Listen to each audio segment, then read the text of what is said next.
Has this ever happened to you that you were sitting in the same room with your family, yet everyone was lost in their own world, either on their phones, on their laptops, or tablets, right? Without a single word spoken. This has become a norm in uncountable homes around the world. In a time when we are more connected than ever, we might be, actually drifting further apart.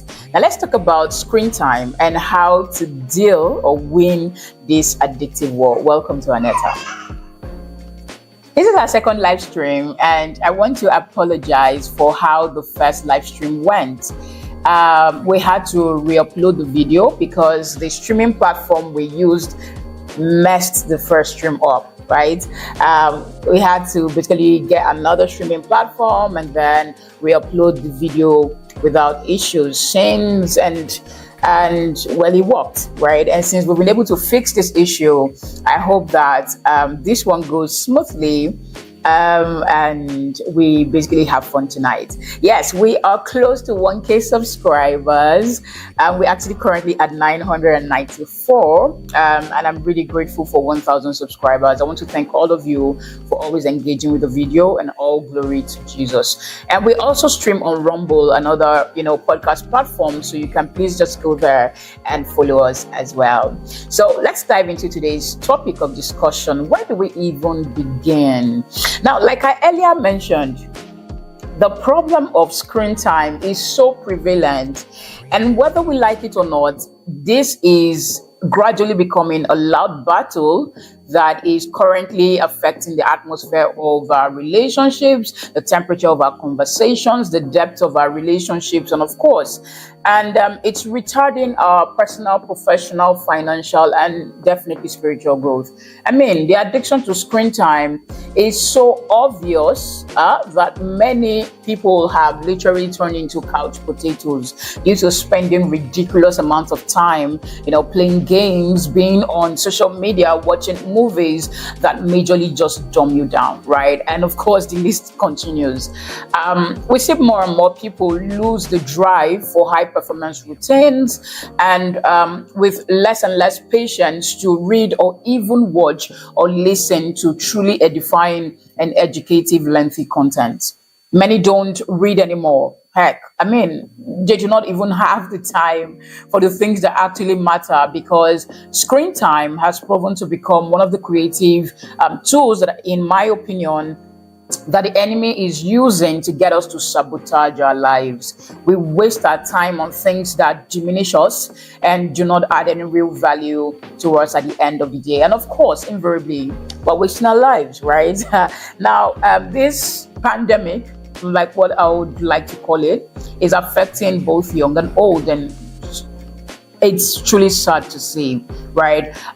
People no longer want blue or white collar jobs. Solopreneurship is becoming the catchy thing to do, and many of which majorly just do enough to get by, leaving so much time to unproductive work that is spent in front of mostly a screen. In the 1950s and 60s, I mean, children spent their days exploring the world around them, right? Their parents worked productively and practically to build them homes and the lives that they had. Children were taught to build forts out of sticks. They were taught to craft toys from paper, play in dirt, climb trees. All right, creativity was at its peak because kids had no choice but to entertain themselves with whatever they could find. Now, without screens, children become fast learners, and the general populace was more independent. They were encouraged to solve problems on their own, to think creatively, and to basically figure things out without relying on the internet. Kids could basically do chores and even learn skills like fixing things around the house or helping in the garden. Play wasn't just fun. Play literally built skills and made them more resourceful. Now, also back then, kids were active and adventurous. They looked for, I mean, they ran around, they gave them healthier minds, healthier bodies, right? They had stronger muscles. They had better focus and a better sense of creativity and curiosity. They explored, asked questions, and, well, they thought outside of the box. But today, things are definitely different. Parents and kids are glued to screen, tablets, and their smartphones. I mean, with smartphones everywhere, both young and old, and even toddlers are given devices to keep them busy and an excuse for the adults to basically avoid parenting them. Now, what once was, playtime outside is now replaced with hours of watching videos and playing games indoors. It's sad to actually see that. Instead of children running and climbing or building, many children today sit on the couch for hours, barely moving, their eyes literally glued to a screen. As a parent, I really do not understand why so many parents find it convenient to hand over a phone or tablet to their kids at such young age. Oh, well, maybe I actually do understand. It has almost become, a competition, whether they realize it or not. I mean, parents sometimes feel pressure to match up to what other parents are doing. And if one child gets a tablet, suddenly other parents feel the need for their children to have it as well. Now, instead of letting kids explore the world around them while handing them devices that, to basically do the exploring for them. But is this really the right choice to make for our children? Now, do not get me wrong. Of course, technology has certainly made things easier, right? And it has its own perks as well. We have information at our fingertips, and we have instant ways to connect with others. Now, these advancements have pushed the world forward in some sort, definitely. But we can all agree that this is typically not the reason behind parents giving their children phones or tablets today. As much as we want to talk and want to talk about them using it for research or communicating with you, we know that more than half of the time, that's not what the phones and tablets are eventually used for. Now, do not forget that movie streaming platforms, video game companies, and social media corporations invest heavily in their research departments. And the peak of this is that they want to keep users on their platforms as much as possible. Cut a long story short, all right, or in short form, it means that they want to get you as addicted to their platforms as possible. I mean, they get this is, of course, for them, great business decisions, but it's at the expense of our time and our children's minds. But there's a downside, all right, and of course this is a big downside for our children, right, because technology can actually limit their growth and development. Now, when kids spend too much time on screens, it takes away from the way they from actually learning the real world and learning real world skills, right? Instead of exploring, now they are absorbing whatever is coming from the screen. And we're going to be looking at these, studies that actually back this much later. Research actually shows that screen time can affect children's attention span, making it harder for them to focus or think critically. In earlier times, right, there was need. The children, we developed more patience and from activities and of course real life skills, right?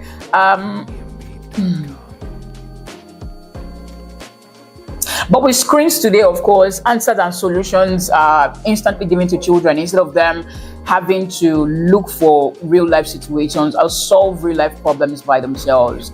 Studies have also linked, too much screen time with health issues like obesity and poor sleep habits in children. Physical activity is crucial for their growth and health, and being active actually helps with the brain, all right? And it helps the brain work better. It's no wonder that kids that actually play outdoor are often better at focusing and have more energy. We would really get into the downside of all of these much later. Now, let me quickly mention that one other downside is that too much screen time can actually impact our children's relationship with family and friends. All right, they do not want to play with siblings anymore. They don't want to interact with other kids. Many children are just spending time alone on their devices. Now, this can, of course, limit their social skills, making it harder for them to communicate, to share, and to understand others. Now, in the past, kids learned these skills by playing in groups, by how to handle conflicts and talking and basically learning to talk face to face. Now, these were valuable lessons that prepped them for real world relationships that we're going to get into.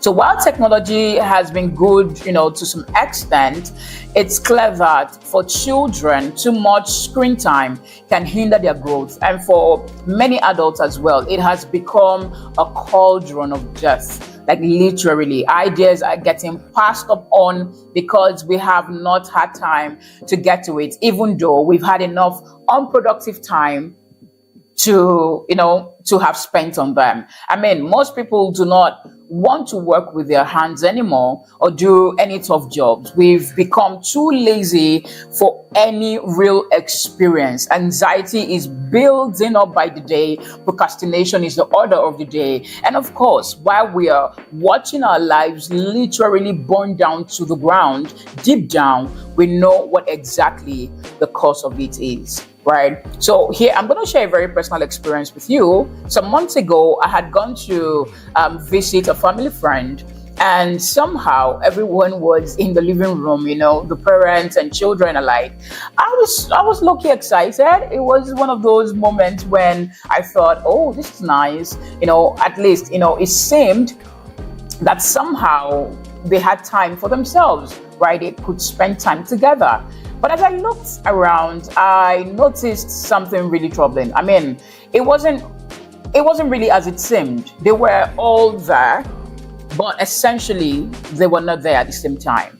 I mean, the husband was checking his emails on his laptop. The kids were scrolling through their tablets, and the wife, was replying to messages on her phone. You know how the Bible says in Proverbs chapter 30 to 32, that, let me read it out to you. It said, "So I went by the field of the slothful and by the vineyard of the man void of understanding." It says, "And lo, it was all grown over with thorns and nettles, and nettles had covered the face thereof. And the stone wall thereof was broken down. Then I saw and considered it well, and I looked upon it and received instruction." Well, I looked upon this family and what was going on with them, and I definitely received my own instructions. It literally hit me so hard that even though they were all there physically present, but they were emotionally distant, each of them absorbed in their own digital world. No laughter, no conversations, just short replies here and there, and the soft notification sounds of devices filling the air, making the atmosphere that was supposed to be filled with warmth and presence rather cold and detached. But ladies and gentlemen, this is our general reality today. Date nights quickly turn to become screen time, and family time mostly end up as alone screen time, and bonding time, prayer time, study time often end up with screen time, right? Screen time of mindless scrolling with adults and the kids as well, addictive games and shows. We have unfortunately lost the concept of really being with each other. And now we just occupy same spaces. It was really a moment of realization for me.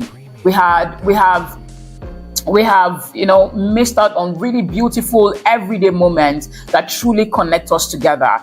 It's a wake-up call for me to be more intentional about how I spend time with my family, ensuring that we are all present when together, and taking charge of screen time is seriously ensuring that screen time is curbed and actually spending time with each other is intentionally, taken care of. Right now, Let's start by understanding that family is one of God's most precious, gift to us. It's where we find love, is where we find support, and where we have that sense of belonging. In our landscape today, it's easy to let distractions pull us away from the very people who matter most. But we're all called to nurture these relationships above all else. The meaningful relationships in our lives, like the ones we share in our homes, are meant to be reflections of God's love, a place where we can truly grow together in faith. Yet, we often allow the noise of the world, whether it's our phones, work, or social media, down out this moment.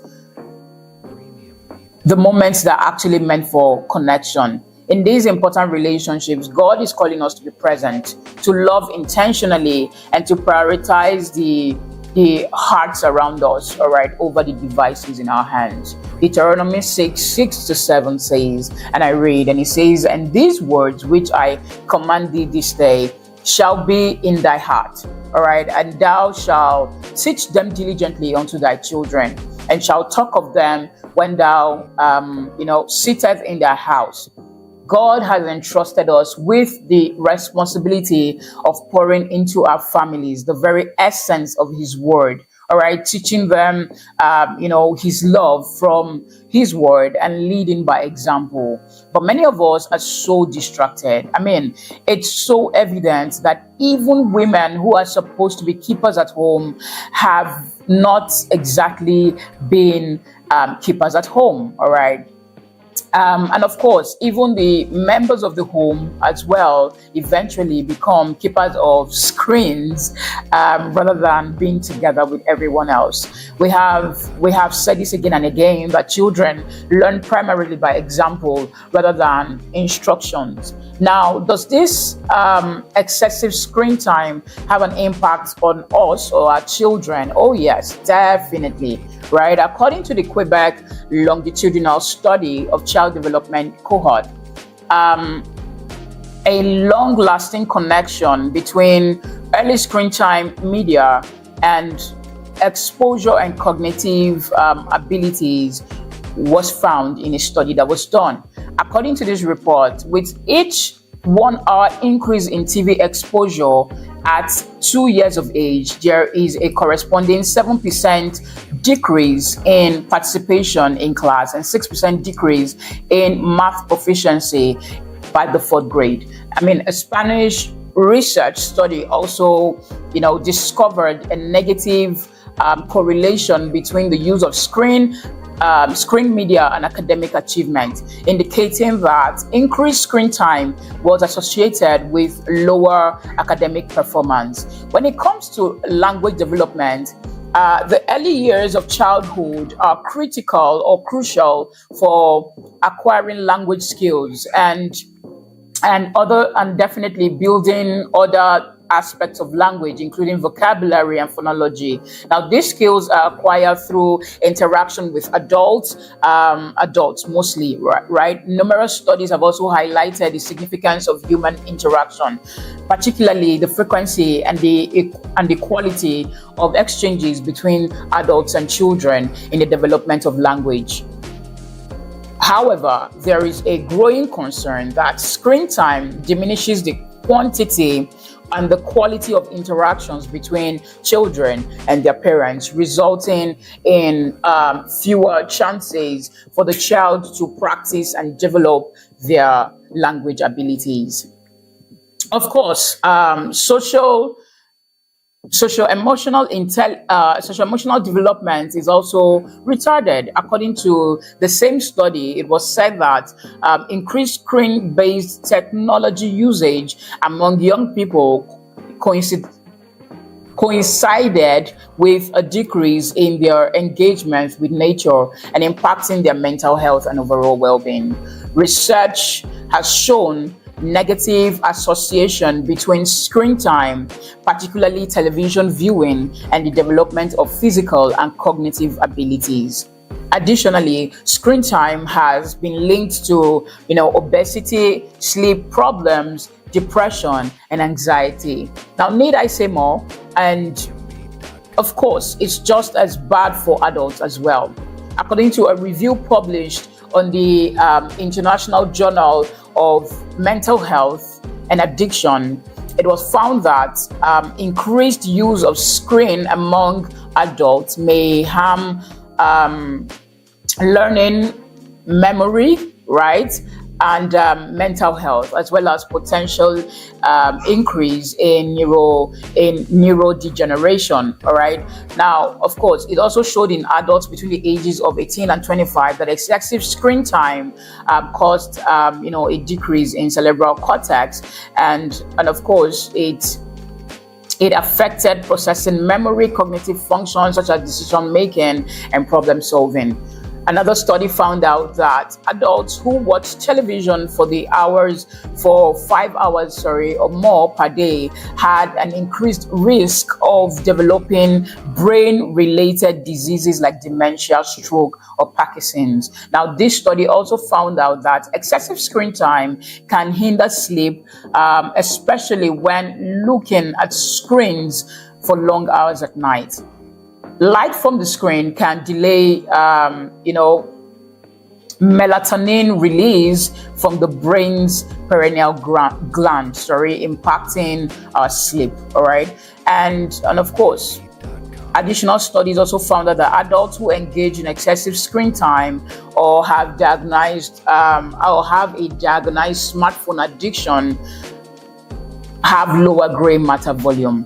Now, gray matter, of course, is that part of the brain tissue essential for our daily, human function, and is responsible for every movement that we make, to memory, to emotions, right? Essentially, you gradually turn yourself and your children slowly to mindless vegetables, all right, that have the potential to be great, but, with their lives basically locked away. We have slowly but surely fallen into the trap of living parallel lives within our marriages, becoming two people under the same roof but separated by screens. Conversations have become fewer, and of course, moments together become more about coexisting rather than actually connecting.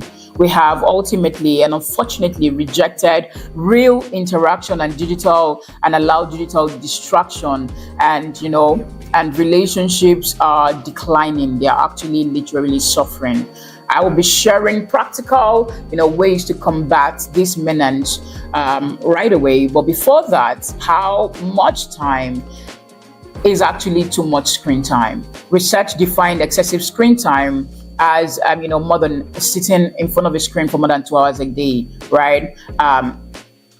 So let's quickly talk about triggers and patterns. Now, what is the reason behind screen time use? We all know that screen time, or screens, of course, are addictive. But what is it that actually pulls us into spending so much time on the screen, right? Why do we reach out for our phones without thinking? Why do we get caught up scrolling for hours and hours and hours? Well, the first thing that draws us in is definitely boredom.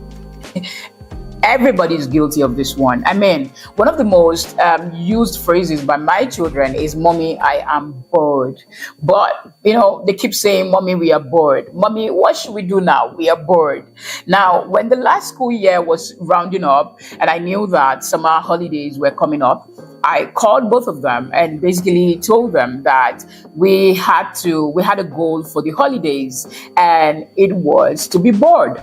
I mean, I'm sure I had both of them shocked and hurt at the same time, all right? And I could sense that they were actually looking forward to essentially wasting away at their video games and cartoons. I mean, my son's eyes literally had tears gathering in them, and he was questioning me, saying, What are we supposed to be doing? And I told them, nothing. I mean, the expression was, "How dare you?"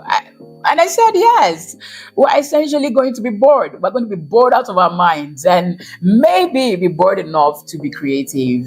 Now, cut the long story short, within the next 2 weeks, my daughter had actually created her first children's storybook titled The Abandoned Child. And ladies and gentlemen, here is the original manuscript of that book.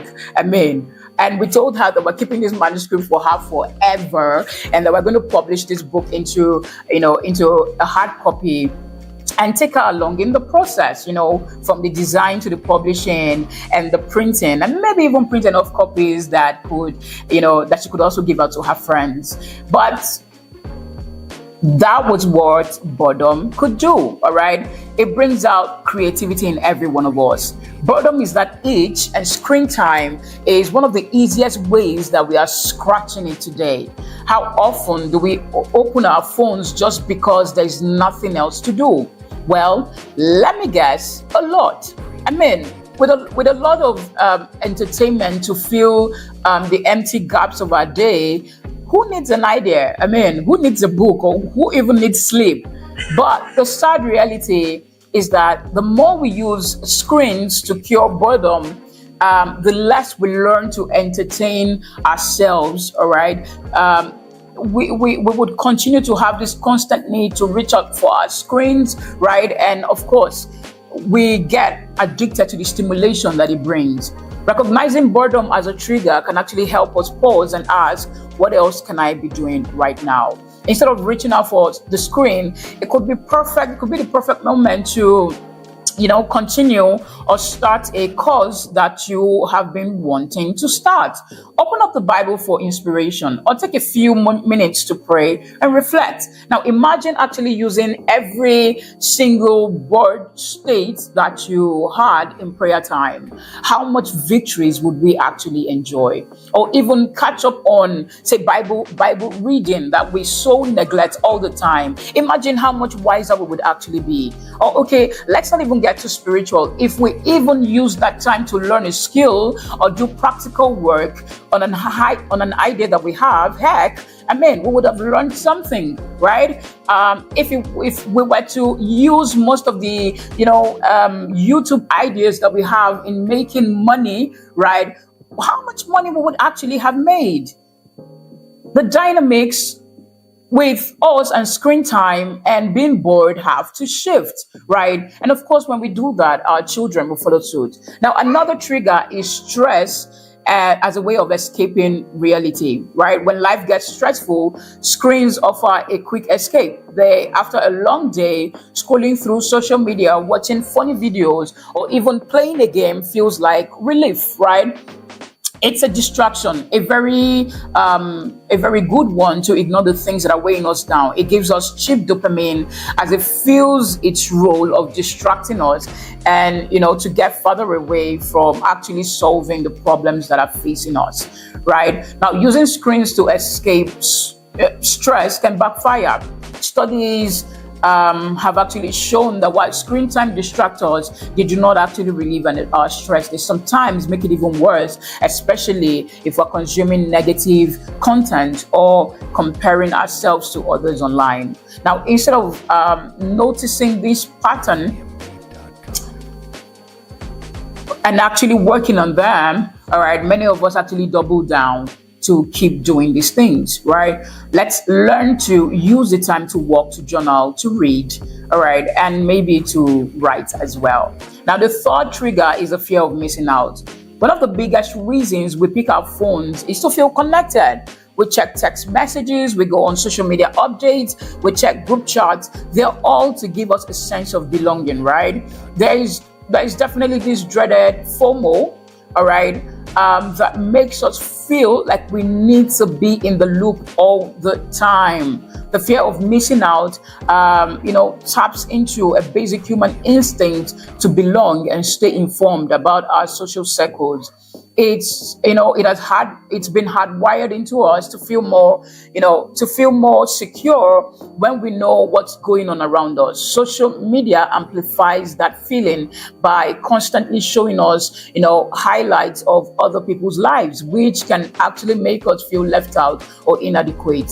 A quick look A quick like on a post, right, or a reaction to a story, or a few lines of in a text group chat can actually give us, a satisfying, keep us satisfied in that moment, right? But these interactions are not real, right? They are, well, as much as they feel some sort of emptiness, they actually leave us lonely, especially if we're doing digital exchanges, all right, rather than real interactions and connections. In fact, studies have actually shown that excessive social media use can actually increase feelings of loneliness. When we scroll through, carefully curated snapshots of other people's lives, we actually, we may start comparing ourselves to what we see, feeling left out or inadequate, even if we know that those moments are often filtered and exaggerated.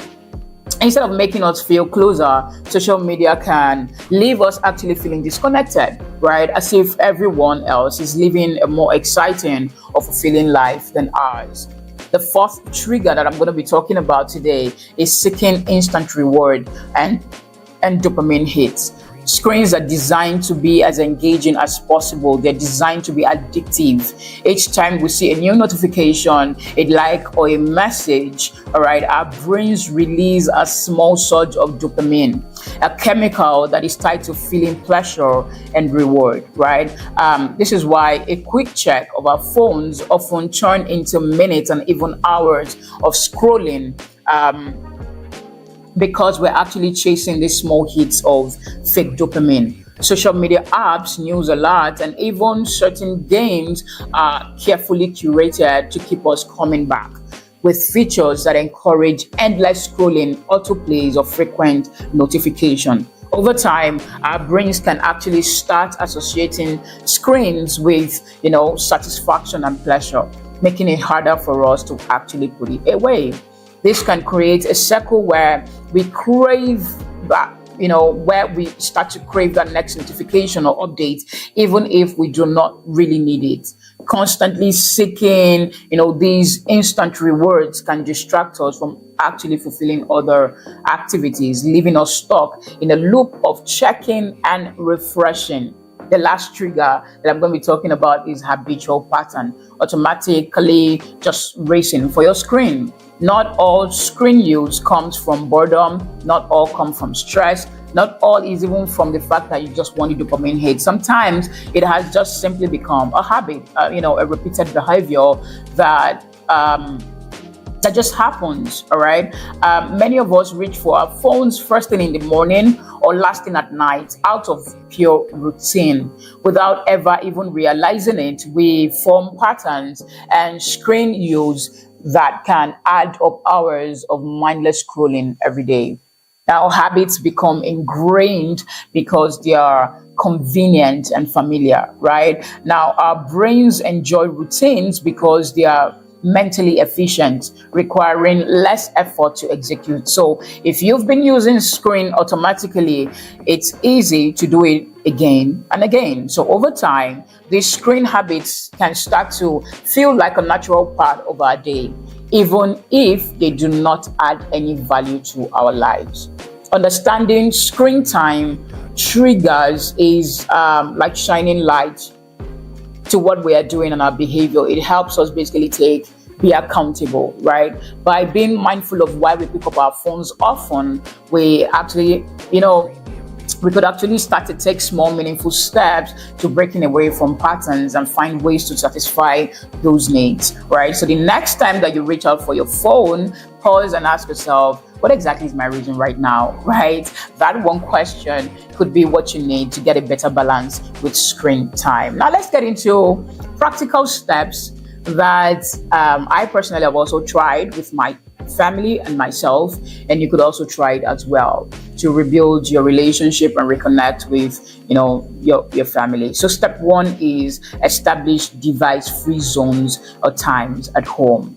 Now, let me tell you, as a homemaker, one of the simplest and most effective ways that I have used to reclaim connection in our home is by creating device-free time. For example, my children know that there are no screen times during school days, right? During the weekdays, right? Until the weekends. They also know that even on weekends, they have about 3 to 4 hours max of screen time, generally basically scattered at different hours of the day to allow their eyes rest. And of course, there are definitely times around the house where screen time is completely prohibited. For example, at the dining table, at mealtime.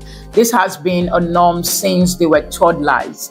If you feel that your children are already addicted, you could start with, small windows of time, like during mealtime or before bed. You'd be surprised how much a difference 30 minutes of uninterrupted conversations can actually make. And of course, enforce the boundaries and the rules that you are creating. If you have little ones, ages of 2 to 4, at that stage, they may not fully understand the concept of screen-free time, but you can gently explain it in simple words. Try saying, words like, "Oh, let's put the tablets away for now, and we'll have much fun playing together." All right, make it feel like a special event.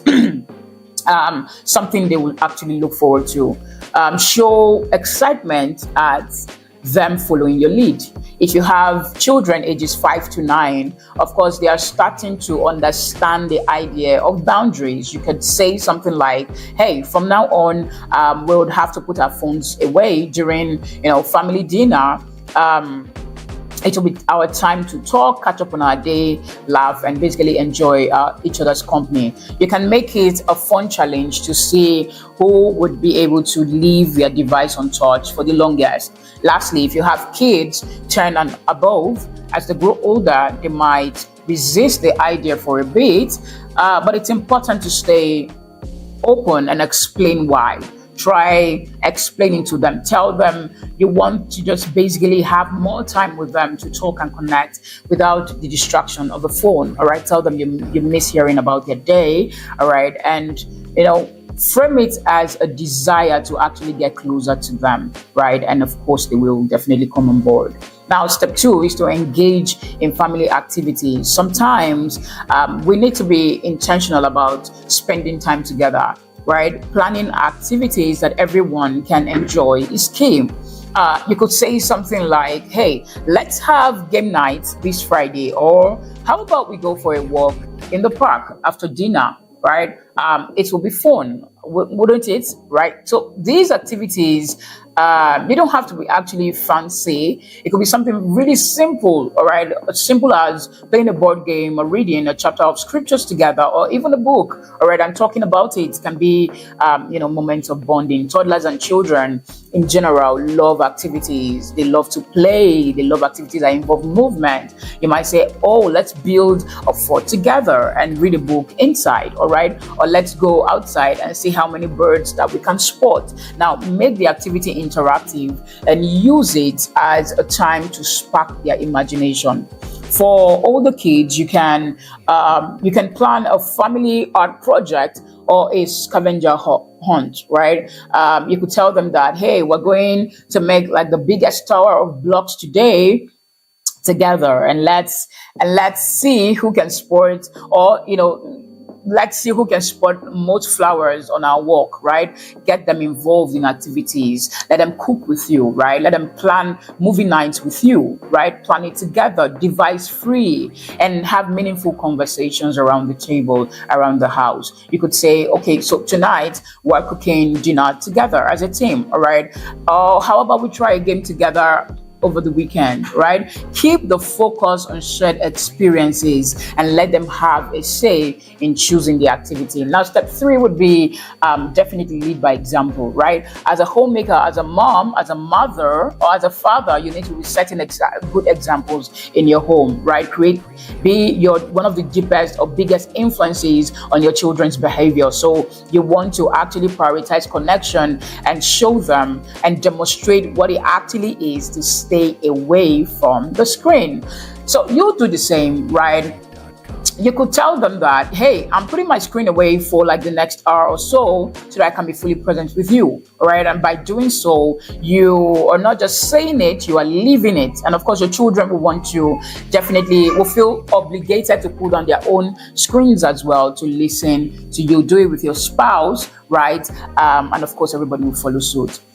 We lead by examples, right, in many areas, including how we manage distractions. Mealtime in my own home is really beautiful. My kids share about their day. They share stories, moments. We basically talk about our day, right? My husband oftentimes chimes in very funny responses, and we'll basically find ourselves, in deep laughter and conversation. Some other times, we basically just remind ourselves that having table manners during mealtime is important, all right, as it can quickly become chatting and playing when unchecked. And of course, I would take that any day over screen time. Now, these small everyday moments are what create connections. One small change, like pulling away or putting away devices during mealtime, can make a very big difference. The atmosphere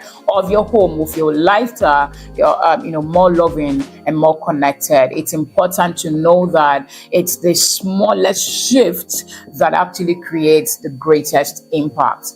1 Peter 5 verse 3 says, neither as being lords over God's heritage, but being examples to the flock. We are called to lead by example, not just in words, but in action, by modeling what we wish to see in them. Whether it's setting aside distractions or being present, we're not only nurturing our family relationships, but reflecting Christ, Christ for all to see, all right, and being good stewards of what has been entrusted into our hands, including our family. So let's be honest, it's not always going to be easy. In fact, there's often pushback. Maybe it's from, teenagers who feel that, you cannot just take their devices from them, or even ourselves, all right? We often, push back when we need to break those, addictive patterns. But it's important that we continue to stay, firm, right? And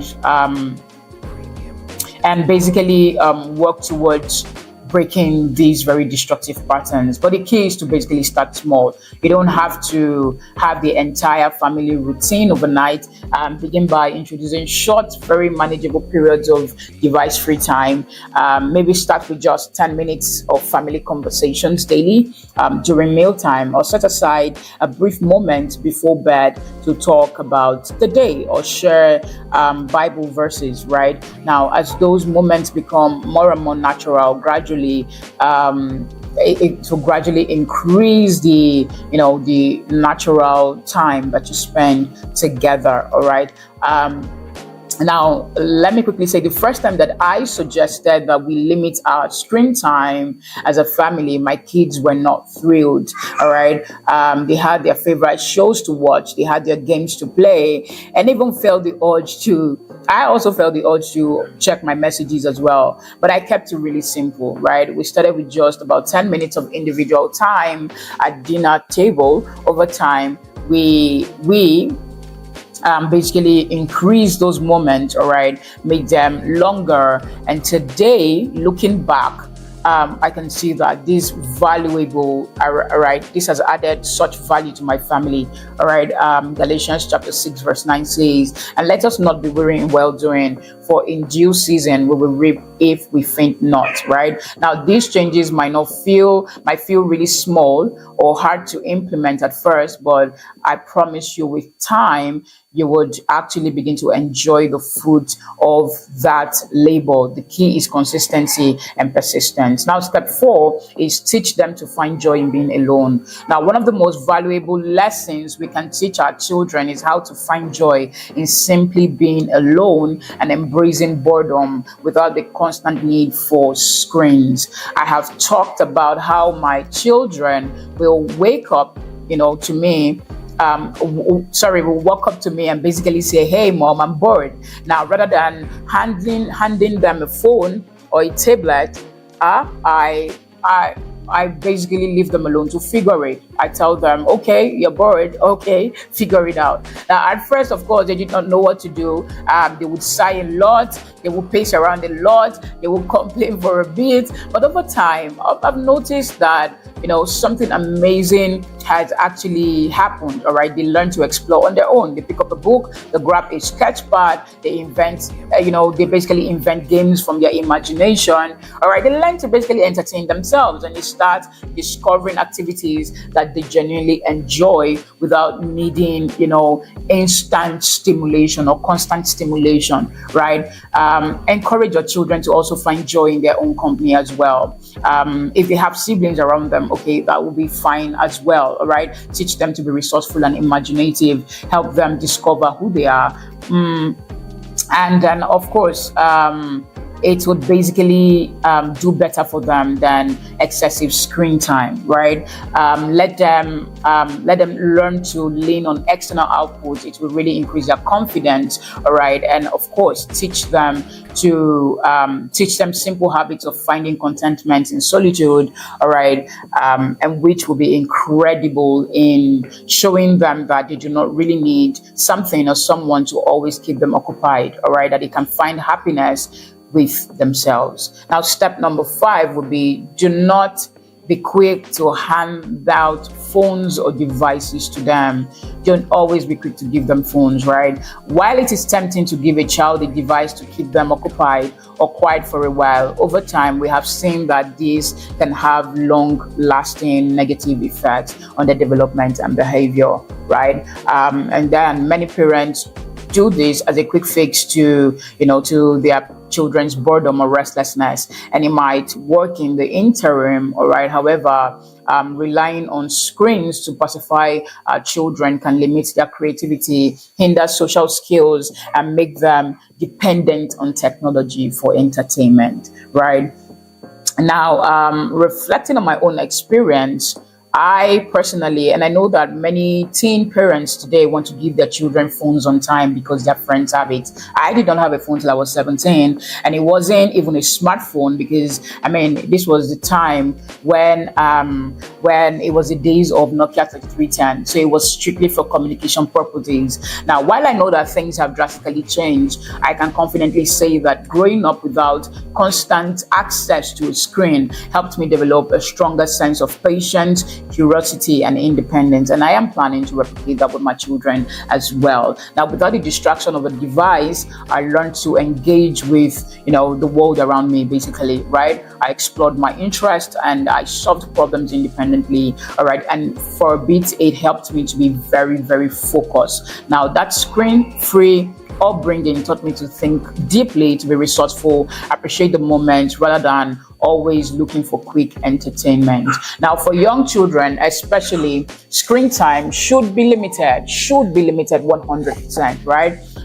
The studies that we earlier went through show that early exposure to screen can impact attention spans. It can impact communication skills and even mental health, right? Now, for instance, a child who relies on a tablet to keep them busy might struggle to engage in imaginative play, might struggle to develop patience or navigate real life interactions. Over time, the device becomes their go-to source for distraction and entertainment, which can obviously limit their ability to have content and quieter tech-free moments, right? And it will definitely, and having less screen time would help them explore and be creative, all right? It will teach them to do simple household chores, and creative play, basically. Now, these plays like this, or having to be engaged in such manner, or engaging the brain in such manner, is actually very important to develop focus, creativity, and real life social skills that screen time simply cannot provide, right? Buy them great books, teach them to read, encourage them to read, encourage them to write as well. Teach your children to write, to put sentences together correctly, right? To effectively communicate their thoughts on paper. That is one skill that many are lacking today. Now, not to say totally strip away, every device. In fact, we know that there are both pros and cons to things, or to everything, of course, right? Devices can be incredibly useful. We use them to stay informed, connected, and even deepen our faith through, say, online sermons or devotionals, or like this video that you are currently watching, or this live that you're currently on, right? But of course, there's a balance to everything. Make sure that screen time do not overshadow the real connections that actually matter. So I challenge you to take the first step today. Put down the phone, turn off the TV, and be fully present with your family. All right, be there in the moment, no matter what, and let your children to be the same as well. Even if it's just for a few minutes, let those moments be intentional. Trust me, those small mindful actions can create lasting change in the atmosphere of your home. Remember, this isn't about eliminating technology from our lives. It's about finding a rhythm where tech actually serves us, other than us serving or letting it control us. We want technology to enrich our lives. We want it to help us to stay in touch. We want it to help us to learn new things or even entertain us. But we do not want it to steal our joy of real life connection, right? It's important, or the imperative, that you have a scheduled time for your screen time as well. Discipline yourself to get up whenever and put your device down when time is actually up, right? Now, this is a meaningful way to basically discipline yourself and get out of this crazy addiction. And you will soon discover how much moment you get to connect. All right, you will be creating a home where laughter and meaningful conversation and connections will thrive, and you would be setting up your children for success as well. All right, by teaching them to discipline themselves in knowing when to have screen time and when not to. And that's all I have to say about this topic. Now, for as many of us watching the live screen, please leave comments on the live chat, all right, as we would be actively reading out comments, all right, on future live streams. Thank you to those who have tuned in for the live stream today. Thank you for watching or staying by till this time. All right, so share the video, share. And give this video any type of reaction, right? Give it a like, give it a comment, give it a share, but in every way, please do something with it, all right? We're looking at hitting 2K subs by the end of December 2024. Thank you again for watching, all right, and for tuning in to this beautiful episode. I'll see you tomorrow. Godspeed.